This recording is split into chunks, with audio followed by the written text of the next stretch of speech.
ಸ್ನೇಹಿತರೆ, ಒಂದು ನಿಮಿಷ ನಿಲ್ಲಿ. ಕಲ್ಪಿಸಿಕೊಳ್ಳಿ, ಒಂದು ಚಿಕ್ಕ ಹಿಮಾಲಯ ರಾಜ್ಯವಿದೆ. ಅಲ್ಲಿ ಶ್ರೀಮಂತಿಕೆ ಅಥವಾ ಬಡತನವನ್ನು ಬ್ಯಾಂಕ್ ಬ್ಯಾಲೆನ್ಸ್ನಿಂದ ಅಳೆಯುವುದಿಲ್ಲ, ಮನಸ್ಸಿನಲ್ಲಿ ಎಷ್ಟು ಶಾಂತಿ ಸಂತೋಷ ಇದೆ ಎಂಬುದರಿಂದ ಅಳೆಯುತ್ತಾರೆ.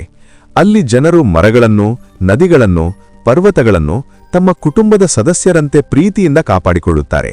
ರೈಲು ಟ್ರ್ಯಾಕ್ಗಳಿಲ್ಲ, ಸ್ವಂತ ಏರ್ಫೋರ್ಸ್ ಕೂಡ ಇಲ್ಲ. ಆದರೆ ಹೃದಯದಲ್ಲಿರುವ ಸಂತೋಷ, ಪ್ರಕೃತಿಯೊಂದಿಗಿನ ಬಾಂಧವ್ಯ ಅಪಾರ. ಅದು ಆಕಾಶವನ್ನೇ ತಲುಪುತ್ತದೆ. ಅದೇ ನಾವು ಮಾತನಾಡುತ್ತಿರುವುದು. ಭೂತಾನ್ ಪ್ರಪಂಚದಲ್ಲೇ ಸಂತೋಷದ ರಾಜ್ಯ ಎಂದು ಕರೆಯಲ್ಪಡುವ ಅದ್ಭುತ ದೇಶ.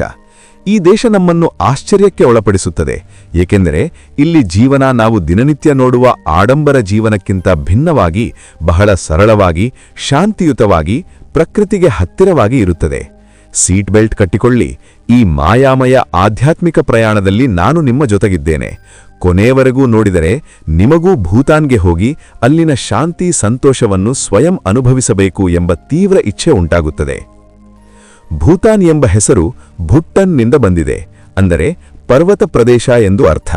ಹಿಮಾಲಯದ ಗರ್ಭದಲ್ಲಿ ಮರೆಯಾಗಿರುವ ಈ ದೇಶ 4 ಬದಿಯಲ್ಲಿ ಭಾರೀ ಪರ್ವತ ಶ್ರೇಣಿಗಳು, ಹಸಿರು ಕಣಿವೆಗಳು, ಸ್ಫಟಿಕದಂತೆ ಹರಿಯುವ ನದಿಗಳು, ಅದ್ಭುತ ಜಲಪಾತಗಳಿಂದ ಸುತ್ತುವರೆದಿದೆ. ಕೆಲವರು ಇದನ್ನು ಭೋಟ್ ಅಂಟ್ ಎಂದು ಕರೆಯುತ್ತಾರೆ, ಅಂದರೆ ಟಿಬೆಟ್ನ ಕೊನೆ ಎಂದು. ಈ ದೇಶ ಚೀನಾ, ನೇಪಾಳದೊಂದಿಗೆ ಗಡಿಯನ್ನು ಹಂಚಿಕೊಳ್ಳುತ್ತದೆ, ಆದರೆ ತನ್ನ ಸಂಸ್ಕೃತಿ ಸಂಪ್ರದಾಯಗಳನ್ನು ಗಟ್ಟಿಯಾಗಿ ಕಾಪಾಡಿಕೊಳ್ಳುತ್ತದೆ. ಭೂತಾನ್ ಜನರು ತಮ್ಮ ದೇಶವನ್ನು ದೃಕ್ ಯುಲ್ ಎಂದು ಕರೆಯುತ್ತಾರೆ, ಅಂದರೆ ಉರಿಮುಳ್ಳ ದೇಶ ಎಂದು. ಏಕೆಂದರೆ ಇಲ್ಲಿನ ಆಕಾಶದಲ್ಲಿ ಮಿಂಚು ಗುಡುಗುಗಳು ಬಹಳ ಸಹಜವಾಗಿ ಶಕ್ತಿಯುತವಾಗಿ ಕಾಣಿಸುತ್ತವೆ. ಭೂತಾನ್ನ ಇತಿಹಾಸ ಬಹಳ ಹಳೆಯದು, ಆದರೆ 1974ರವರೆಗೆ ಈ ದೇಶ ಸಂಪೂರ್ಣವಾಗಿ ಬಾಹ್ಯ ಪ್ರಪಂಚದಿಂದ ದೂರವಾಗಿ ಮುಚ್ಚಿದ ಕೋಣೆಯಂತೆ ಇತ್ತು. ವಿದೇಶಿ ಪ್ರವಾಸಿಗರಿಗೆ ಅನುಮತಿ ಇರಲಿಲ್ಲ, ಏಕೆಂದರೆ ತಮ್ಮ ಸಂಸ್ಕೃತಿ ಪರಿಸರವನ್ನು ಕಾಪಾಡಬೇಕು ಎಂಬ ಬಲವಾದ ನಿರ್ಧಾರ. ಈಗ ತುಂಬಾ ಮಂದಿ ಸಂದರ್ಶಕರು ಬರುತ್ತಿದ್ದಾರೆ, ಆದರೆ ಒಂದು ದಿನಕ್ಕೆ $100 ಸಸ್ಟೇನಬಲ್ ಡೆವಲಪ್ಮೆಂಟ್ ಫೀ ಕಟ್ಟಬೇಕು. 2023ರಿಂದ ಈ ಮೊತ್ತ ಅಮಲಿನಲ್ಲಿದೆ, 2027ರವರೆಗೆ ಮುಂದುವರಿಯುತ್ತದೆ. ಈ ಹಣ ದೇಶದ ಸ್ಥಿರ ಅಭಿವೃದ್ಧಿಗೆ, ಪರಿಸರ ರಕ್ಷಣೆಗೆ, ಉಚಿತ ಶಿಕ್ಷಣ, ಆರೋಗ್ಯ ಸೇವೆಗಳಿಗೆ, ಸಂಸ್ಕೃತಿ ಕಾಪಾಡುವುದಕ್ಕೆ ಬಳಸಲಾಗುತ್ತದೆ. ಅಂದರೆ ನಾವು ಕೊಡುವ ಹಣ ಭೂತಾನ್ ಜನರ ಸಂತೋಷಕ್ಕೆ, ಭವಿಷ್ಯಕ್ಕೆ ನೇರವಾಗಿ ಸಹಾಯ ಮಾಡುತ್ತದೆ. ಈ ದೇಶ ಎಂದಿಗೂ ಯಾರ ಗುಲಾಮಗಿರಿಯಲ್ಲಿರಲಿಲ್ಲ, ಎಂದಿಗೂ ಸ್ವತಂತ್ರವಾಗಿ ಸ್ವಾಭಿಮಾನದಿಂದ ಇದೆ. ಜನರು ಸರಳ ಜೀವನ ನಡೆಸುತ್ತಾರೆ. ಆಡಂಬರ ಮನೆಗಳಿಲ್ಲ, ಲಕ್ಸರಿ ಕಾರುಗಳಿಲ್ಲ, ಆದರೆ ಸಂತೋಷ, ಶಾಂತಿ ಅಪಾರ. ಪ್ರಪಂಚದಲ್ಲಿ ಅತ್ಯಂತ ಸಂತೋಷದಿಂದ ಜೀವಿಸುವ ಜನರಲ್ಲಿ ಭೂತಾನ್ನವರು ಮುಂಚೂಣಿಯಲ್ಲಿದ್ದಾರೆ ಎಂದು ಅಧ್ಯಯನಗಳು ಹೇಳುತ್ತವೆ. ಪ್ರಕೃತಿಗೆ ಹತ್ತಿರವಾಗಿರುವುದರಿಂದ ಮನಸ್ಸು ಶಾಂತವಾಗಿರುತ್ತದೆ, ಆಯುಷ್ಯ ಹೆಚ್ಚುತ್ತದೆ, ಒತ್ತಡ ಕಡಿಮೆಯಾಗುತ್ತದೆ ಎಂದು ವೈಜ್ಞಾನಿಕ ಸಂಶೋಧನೆಗಳು ಸಾಬೀತುಪಡಿಸಿವೆ. ಈಗ ಭೂತಾನ್ ಜನಸಂಖ್ಯೆ ಸುಮಾರು 8 ಲಕ್ಷದ ನಡುವೆ ಇದೆ. 2026ರಲ್ಲಿ ಸುಮಾರು 8 ಲಕ್ಷ. ರಾಜಧಾನಿ ಥಿಂಪು ಇದೇ ಅತಿದೊಡ್ಡ ನಗರ. ಆದರೆ ಆಶ್ಚರ್ಯಕರವಾಗಿ ಥಿಂಪುವಿನಲ್ಲಿ ವಿಮಾನ ನಿಲ್ದಾಣ ಇಲ್ಲ. ದೇಶದಲ್ಲಿ ಒಂದೇ ಒಂದು ಅಂತಾರಾಷ್ಟ್ರೀಯ ವಿಮಾನ ನಿಲ್ದಾಣ, ಪಾರೋ ಇಂಟರ್ನ್ಯಾಷನಲ್ ಏರ್ಪೋರ್ಟ್. ಸುತ್ತಲೂ ಭಾರೀ ಪರ್ವತಗಳು, ಸಂಕುಚಿತ ಕಣಿವೆಗಳಿರುವುದರಿಂದ ಪ್ರಪಂಚದಲ್ಲೇ ಅತ್ಯಂತ ಸವಾಲಿನ ಲ್ಯಾಂಡಿಂಗ್ ಸ್ಥಳಗಳಲ್ಲಿ ಒಂದು. ಬಹಳ ಅನುಭವಿ ಪೈಲಟ್ಗಳು ಮಾತ್ರ ಇಲ್ಲಿ ಸುರಕ್ಷಿತವಾಗಿ ವಿಮಾನ ಇಳಿಸಬಲ್ಲರು. ಇದನ್ನು ನೋಡಿದರೆ ನಮಗೆ ಭಯ, ಆಶ್ಚರ್ಯ ಎರಡೂ ಒಟ್ಟಿಗೆ ಬರುತ್ತವೆ. ದೇಶದ ಒಟ್ಟು ವಿಸ್ತೀರ್ಣ ಸುಮಾರು 38,394 ಚದರ ಕಿಲೋಮೀಟರ್. ಅದರಲ್ಲಿ ಸುಮಾರು 70% ಅರಣ್ಯಗಳು, ಹಸಿರಿನಿಂದ ತುಂಬಿರುತ್ತದೆ. ಪ್ರಪಂಚದಲ್ಲೇ ಅತಿ ಹೆಚ್ಚು ಅರಣ್ಯ ಕವರೇಜ್ ಇರುವ ದೇಶಗಳಲ್ಲಿ ಒಂದು. ಭೂತಾನ್ ಸಂವಿಧಾನದ ಪ್ರಕಾರ ಕನಿಷ್ಠ 60% ಭೂಮಿ ಯಾವಾಗಲೂ ಅರಣ್ಯವಾಗಿ, ಹಸಿರಾಗಿ ಇರಬೇಕು. ಯಾಕೆಂದರೆ ಪ್ರಕೃತಿಯಿಲ್ಲದೆ ನಿಜವಾದ ಸಂತೋಷ, ಆರೋಗ್ಯ ಸಾಧ್ಯವಿಲ್ಲ ಎಂಬ ವಿಶ್ವಾಸ. ಇದು ಭೂತಾನನ್ನು ಪ್ರಪಂಚಕ್ಕೆ ಪರಿಸರ ರಕ್ಷಣೆಯಲ್ಲಿ ಗೌರವಾನ್ವಿತ ಉದಾಹರಣೆಯನ್ನಾಗಿ ನಿಲ್ಲಿಸುತ್ತದೆ. ಭೂತಾನ್ ಪ್ರಪಂಚದಲ್ಲಿ ಕಾರ್ಬನ್ ನೆಗೆಟಿವ್ ದೇಶ, ಅಂದರೆ ಅದು ಬಿಡುಗಡೆ ಮಾಡುವುದಕ್ಕಿಂತ ಹೆಚ್ಚು ಕಾರ್ಬನ್ ಅನ್ನು ಹೀರಿಕೊಳ್ಳುತ್ತದೆ. ಇಲ್ಲಿ ರದ್ದಿ ಇಲ್ಲ. 1 ಚದರ ಕಿಲೋಮೀಟರಿಗೆ ಸುಮಾರು 20 ಮಂದಿ ಮಾತ್ರ ವಾಸಿಸುತ್ತಾರೆ. ಥಿಂಪುವಿನಲ್ಲೂ 1 ಲಕ್ಷಕ್ಕಿಂತ ಸ್ವಲ್ಪ ಹೆಚ್ಚು ಮಂದಿ ಮಾತ್ರ. ನಗರ ಸ್ವಚ್ಛವಾಗಿ, ಶಾಂತವಾಗಿ ಇರುತ್ತದೆ. ಆರ್ಥಿಕತೆ ಜಿಡಿಪಿ ಸುಮಾರು $3 ಅಥವಾ $4 ಬಿಲಿಯನ್ ಸುತ್ತಲೂ ಇರುತ್ತದೆ. ಪ್ರತಿ ವ್ಯಕ್ತಿಯ ಸರಾಸರಿ ಆದಾಯ ಸುಮಾರು $4,000. ಆದರೆ ಇಲ್ಲಿ ಹಣಕ್ಕಿಂತ ಸಂತೋಷವೇ ಮುಖ್ಯ. ಬಹಳಷ್ಟು ಜನ ಇನ್ನೂ ಕೃಷಿಯ ಮೇಲೆ ಅವಲಂಬಿತರಾಗಿ ಜೀವಿಸುತ್ತಾರೆ. ಹೈಡ್ರೋ ಪವರ್ ಪ್ರಾಜೆಕ್ಟ್ಗಳ ಮೂಲಕ ವಿದ್ಯುತ್ ಉತ್ಪಾದಿಸಿ ರಫ್ತು ಮಾಡುತ್ತದೆ. ಎಲ್ಲಾ ರಫ್ತು ಆಮದುಗಳು ಪಕ್ಕದ ದೇಶಗಳೊಂದಿಗೆ ಮಾತ್ರ. ಸಿಮೆಂಟ್, ಮರ, ಮಕ್ಕೆಜೋಳ, ಅಕ್ಕಿ ಮುಂತಾದವುಗಳನ್ನು ಉತ್ಪಾದಿಸುತ್ತಾರೆ. ಶಿಕ್ಷಣ ಕ್ಷೇತ್ರದಲ್ಲಿ ವೇಗವಾಗಿ ಅಭಿವೃದ್ಧಿಯಾಗುತ್ತಿದೆ. ಸಾಕ್ಷರತೆ ಸುಮಾರು 72%ಗೆ ತಲುಪಿದೆ. ಬಹಳಷ್ಟು ಮಕ್ಕಳು ಮಠಗಳಲ್ಲಿ ಓದ್ತಾರೆ, ಏಕೆಂದ್ರೆ ಬೌದ್ಧ ಧಾರ್ಮಿಕ ನಂಬಿಕೆಗಳು ಬಲವಾಗಿವೆ. ಆದರೂ ಆಧುನಿಕ ಶಾಲೆಗಳು, ಹೊಸ ಶಿಕ್ಷಣ ನೀತಿಗಳಿಗೆ ಸರ್ಕಾರ ಪ್ರೋತ್ಸಾಹ ನೀಡುತ್ತಿದೆ. ಶಿಕ್ಷಣ, ಆರೋಗ್ಯ ಸೇವೆಗಳು ಎಲ್ಲರಿಗೂ ಸಂಪೂರ್ಣ ಉಚಿತ. ಇದು ಭೂತಾನ್ನ ಗೌರವಾನ್ವಿತ ಲಕ್ಷಣ. ಧಾರ್ಮಿಕವಾಗಿ ನೋಡಿದ್ರೆ ಸುಮಾರು 75% ಬೌದ್ಧರು, 23% ಹಿಂದೂಗಳು, ಕೆಲವರು ಕ್ರಿಶ್ಚಿಯನ್, ಮುಸ್ಲಿಂ ಕೂಡ ಇದ್ದಾರೆ. ಅಧಿಕೃತ ಭಾಷೆ ಜೋಂಖಾ, ಸುಮಾರು 20 ಇತರ ಸ್ಥಳೀಯ ಭಾಷೆಗಳನ್ನು ಮಾತನಾಡ್ತಾರೆ. ಈಗ ನಿಜವಾಗಿ ಆಶ್ಚರ್ಯಕರ ವಿಷಯಗಳು.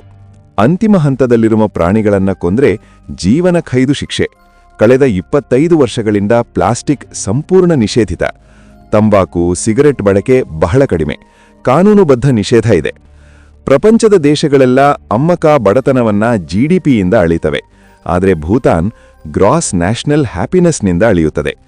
ಇದು 9 ಕ್ಷೇತ್ರಗಳಲ್ಲಿ, ಅಂದ್ರೆ ಸಂತೋಷ, ಆರೋಗ್ಯ, ಶಿಕ್ಷಣ, ಪರಿಸರ, ಸಂಸ್ಕೃತಿ ಮುಂತಾದವುಗಳಲ್ಲಿ 33 ಸೂಚಕಗಳ ಆಧಾರದಲ್ಲಿ ಜನರ ಜೀವನ ನಾಣ್ಯತೆಯನ್ನ ಅಳೆಯುತ್ತದೆ. 2022ರಲ್ಲಿ GNH ಇಂಡೆಕ್ಸ್ 100.81 ಆಗಿತ್ತು. ಅಂದ್ರೆ ಸಂತೋಷ ಮಟ್ಟ ಕ್ರಮೇಣ ಹೆಚ್ಚುತ್ತಿದೆ. 1999ರ ನಂತರವಷ್ಟೇ ಟಿವಿ ಬಂದಿತು. ರಾಜನ ಭಾವನೆಯ ಪ್ರಕಾರ ಸಂಸ್ಕೃತಿ ಸಂಪ್ರದಾಯಗಳನ್ನ ಮರೆಯದಂತೆ ಕಾಪಾಡಬೇಕು. ಪುರುಷರ ಸಾಂಪ್ರದಾಯಿಕ ಉಡುಪು ಘೋ, ಮಹಿಳೆಯರದು ಕೀರಾ. ಇವು ಇಂದಿಗೂ ದೈನಂದಿನವಾಗಿ ಧರಿಸ್ತಾರೆ. ಥಿಂಪುವಿನಲ್ಲಿ ಟ್ರಾಫಿಕ್ ಸಿಗ್ನಲ್ ಲೈಟ್ಗಳಿಲ್ಲ. ಒಂದ್ಸಲ ಹಾಕಿದ್ರು, ಆದ್ರೆ ಜನರು ವಿರೋಧಿಸಿದ್ರಿಂದ ತೆಗೆದುಹಾಕಿದ್ರು. ಟ್ರಾಫಿಕ್ ಪೊಲೀಸರೇ ಎಲ್ಲಾ ವಸ್ತುಗಳನ್ನ ನಿಯಂತ್ರಿಸ್ತಾರೆ. ಇದನ್ನೋಡಿದ್ರೆ ನಮಗೆ ನಗು ಬರುತ್ತದೆ. ಜನ್ಮದಿನಗಳನ್ನ ಗುರುತಿಸೋದಿಲ್ಲ. ಎಲ್ಲರೂ ಹೊಸ ವರ್ಷದ ದಿನ ಜನ್ಮದಿನ ಆಚರಿಸ್ತಾರೆ. ಇಲ್ಲಿನ ಜನರು ಅತಿಥಿ ದೇವೋಭವ ಭಾವನೆಯನ್ನ ಹೃದಯಪೂರ್ವಕ ಅನುಸರಿಸ್ತಾರೆ. ಅತಿಥಿಗಳಿಗೆ ಏನಾದರೂ ತಿನ್ನಲು ಅಥವಾ ಕುಡಿಯಲು ಕೊಟ್ಟಾಗ ಮೊದಲ ಸಲ ಒದ್ದು ಅಂತೂ ಹೇಳೋದು ಸಾಮಾನ್ಯ. 2-3 ಸಲ ಒತ್ತಾಯ ಮಾಡಿದ ನಂತರವಷ್ಟೇ ಸ್ವೀಕರಿಸಬೇಕು. ಇದು ಕೇವಲ ಮರ್ಯಾದೆಯಲ್ಲ, ಹೋಸ್ಟ್ಗೆ ಗೌರವ, ಪ್ರೀತಿ ತೋರಿಸುವ ಸುಂದರ ಸಂಪ್ರದಾಯ. ವಿವಾಹದ ವಿಷಯದಲ್ಲೂ ಭೂತಾನ್ ವಿಶೇಷ. ಬಹಳಷ್ಟು ಪ್ರದೇಶಗಳಲ್ಲಿ ಇದು ಮಾತೃಸಾಮ್ಯ ಸಮಾಜ. ಮಹಿಳೆಯರೇ ಮನೆಯ ಅಧಿಪತಿಗಳು, ಕುಟುಂಬ ನಿರ್ಣಯಗಳನ್ನ ತೆಗೆದುಕೊಳ್ತಾರೆ. ಪುರುಷ ತನ್ನ ಹೆಂಡತಿಯ ಮನೆಗೆ ಹೋಗಿ ಅವಳ ಕುಟುಂಬದ ಭಾಗವಾಗ್ತಾನೆ. ಮಗಳು ತಂದೆ ತಾಯಿಯ ಆಸ್ತಿಯನ್ನ ಆನುವಂಶಿಕವಾಗಿ ಪಡಿತಾರೆ. ಇದು ಮಹಿಳೆಯರಿಗೆ ಅಸಾಧಾರಣ ಸ್ವಾತಂತ್ರ್ಯ, ಗೌರವ ನೀಡುತ್ತದೆ. ಭೂಟಾನ್ ಸಾಹಸ ಪ್ರಿಯರಿಗೆ ಭೂಟಾನ್ ನಿಜವಾದ ಸ್ವರ್ಗ. Trekking, mountain biking, river rafting ಮುಂತಾದ ಅನುಭವಗಳು ಇಲ್ಲಿ ಅದ್ಭುತವಾಗಿರುತ್ತವೆ. ದೇಶದ ರಾಷ್ಟ್ರೀಯ ಪ್ರಾಣಿ ತಕಿನ್, ಗೋವು, ಪೋತು ಕಲಿತಂತೆ ಕಾಣುವ ಅಪರೂಪದ ಅದ್ಭುತ ಪ್ರಾಣಿ. ರಾಷ್ಟ್ರೀಯ ಹೂವು ಹಿಮಾಲಯನ್ ಬ್ಲೂ ಪಾಪ್ಸಿ, ಎತ್ತರದ ಪರ್ವತ ಪ್ರದೇಶಗಳಲ್ಲಿ ಮಾತ್ರ ಬಿಡುವ ಅಂದದ ನೀಲಿ ಹೂವು. ಅತಿ ಮುಖ್ಯ ಉತ್ಸವ ಥಿಂಪು ಛೇಚು.